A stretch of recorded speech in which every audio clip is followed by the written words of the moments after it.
Good morning, all of you. Our next point of advertising paper first.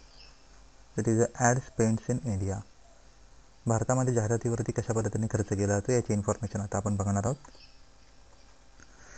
The advertising industry is projected to be the second fastest growing advertising market in Asia after China. म्हणजे चायनाच्या नंतर पूर्ण Asian रिजनमध्ये विचार केला तर India ही most of the ॲडव्हर्टाइजमेंटवरती खर्च करणारी कंट्री आहे.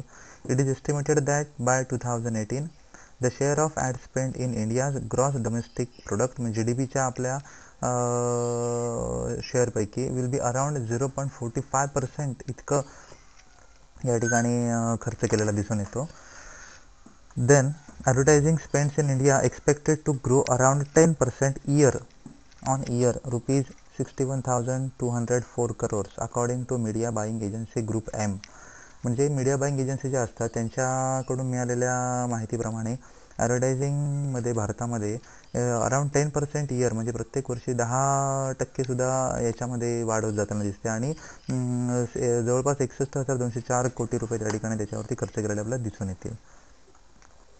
Then television advertising spends amounted to rupees 27,378 crores, which is 44% of the total advertising expenditure. म्हणजे पूर्ण जे भारतामध्ये जाहिरात केली जाते प्रत्येक ठिकाणी म्हणजे सोशल मीडिया असेल, देन डिजिटल मीडिया असेल, प्रिंट मीडिया असेल, टेलिव्हिजन मीडिया असेल, तर त्यापैकी ऑलमोस्ट 44% खर्च हा नुसता टेलिव्हिजन जाहिरातीवरती केला जातो म्हणजे टेलिव्हिजन ॲडवरती केला जातो आणि त्याची अमाऊंट आहे 27,378 crores. म्हणजे आपण विचार करू शकतो की किती मोठ्या प्रमाणात त्या ठिकाणी जाहिरातीवरती खर्च केला जातो कारण की लोकांमध्ये कम्युनिकेशन करायचं असेल तर जाहिराती करावीच लागते.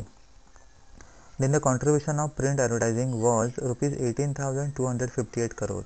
म्हणजे जर समजा तुम्हाला प्रिंट ॲडव्हर्टायझिंगच्या माध्यमातून खर्च करायचा झाला तर ऑलमोस्ट टोटल जो जाहिरातीवरती खर्च केला जातो त्यापैकी 29.8% हा प्रिंट मीडियावरती ॲडव्हर्टायझिंगमध्ये जाहिरातीवरती खर्च केला जातो. ज्याची अमाऊंट आहे 18,258 crores म्हणजे 18,258 कोटी रुपये हे नुसत्या प्रिंट ॲडव्हर्टायझिंगवरती भारतामध्ये वर्षाला खर्च केले जातात. Then rupees 9,490 crores was spent on digital advertising. आता सध्या ऑनलाईन ॲडव्हर्टाइजमेंट असेल, इंटरनेट ॲडव्हर्टायझिंग असेल, डिजिटल ॲडव्हर्टायझिंग असेल याच्यावरती जास्त भर आपल्याला जाहिरातीमध्ये दिसतो आहे.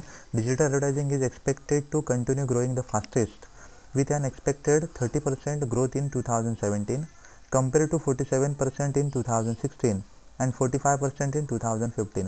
म्हणजे आपण मागच्या 2-3 वर्षांचा विचार केला तर 2015मध्ये ती 45% होती, 2016मध्ये ती 47% होती.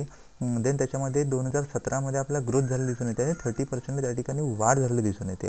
Video advertising is expected to be the biggest growth driver. E-wallet is expected to drive growth as well. Mobile advertising expected to be 70% of advertising expenditure. आणि मोबाईल ॲडव्हर्टायझिंगवरती सुद्धा मोठ्या प्रमाणावरती खर्च केला जातो आहे कारण की मोबाईलने आता प्रत्येकाच्या घरामध्ये प्रत्येकाच्या खिशामध्ये आपली जागा फिक्स केलेली आहे त्याच्यामुळे त्याच्यावरती मोठ्या प्रमाणात जाहिरातीवरती खर्च हे केला जातो.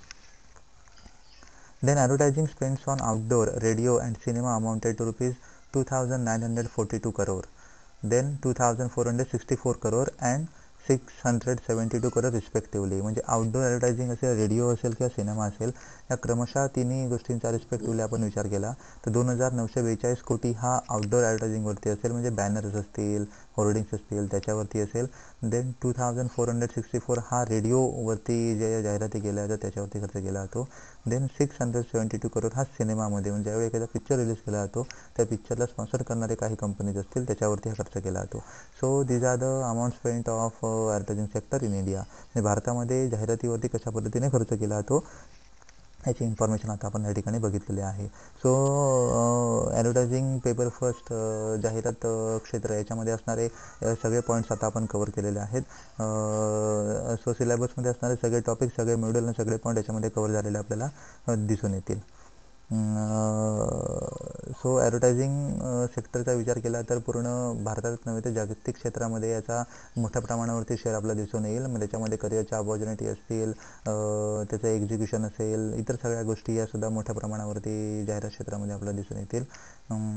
आता ज्यावेळी सेमिस्टर एंडला तुमची एक्झाम होईल तर त्या एक्झाममध्ये सुद्धा ह्या जे सिलेबस आहे जो तुम्हाला टीचिंग केलेला आहे त्याच्यावरती तुम्हाला क्वेश्चन्स विचारले जाऊ शकतील. So thank you.